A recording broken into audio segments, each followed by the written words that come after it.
This is my website called BrightSide Bank. It is a website that is meant to replicate an online bank account. Here we start on the login page where the user is prompted to enter their first name and last name. If the user chooses to not enter these and try to log in, they'll have this error message and they'll be forced to change both of these fields. I'll put in my first and last name here for the test. Then you press login and we are brought to our home page. The home page displays a welcome message, both the balances of your checking and savings accounts, where we start with $500 in the checking account, and 4 different available actions for the user to choose from. The first being deposit, where we will choose an account to deposit to, and enter an amount to deposit to. This amount could be either a whole number, like 300, or 350 cents.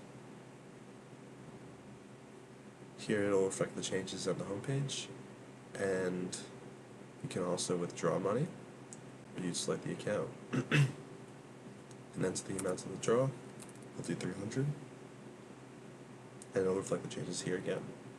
Now transfer, the money will be transferred to the unselected account. So if we select checkings, enter 200, $200 will be transferred from the checkings account to the savings account, which we can see here. Next, in each of our actions here, we can cancel them and be sent right back to the home page. And if we attempted to put in, let's just say, 100.50 cents and then accidentally put an extra 1, it would give us an error message. Oh, well, if we don't check any boxes, we'll get an error message telling us to check one of the boxes, as well as if we check both of the boxes, it will also give an error message and not reflect any changes on the accounts.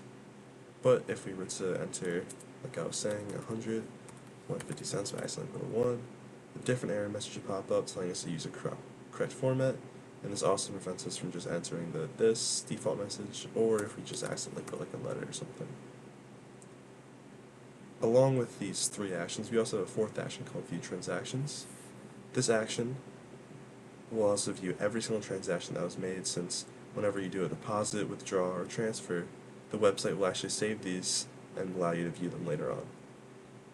Here we can see the whole history of all of our transactions with the numbers for each transaction and a description that includes the type of transaction it was, the amount, and the account that it was done to. For transfers, it will tell us from which account to which account happened. And also we have another function here inside where we can enter one of these transaction numbers. Let's just say we'll enter number 2, and it will remove the transaction for us. Now if we use this return button right here, we can see that the account balances had changed to reflect if that transaction never existed, effectively removing the transaction from our history and our account balances. Now we can go back and just remove both of these other transactions, and we can see that it'll send us back here and not let us re-access this page until we actually have a transaction inside of it. Now let's just give ourselves a couple transactions right here. We'll just do a deposit and a withdrawal to showcase this.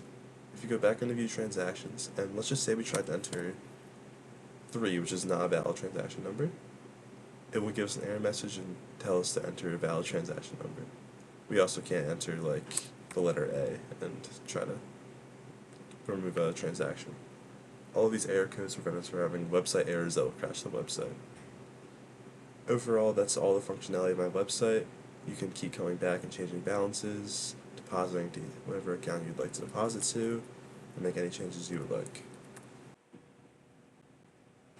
My website's state includes a string value holding the user's name right here, and it also includes a float value for each of the checking balance and the savings balance, as long with the list of transactions we can see here is also held in the state, which is a list of transaction objects, each having information such as the amount of the transaction, the account, and what type of transaction it was.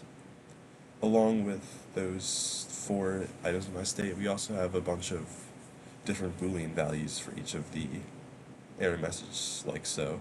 That will be true whenever an error occurs, and then false whenever it doesn't occur, in order to decide when to display this message.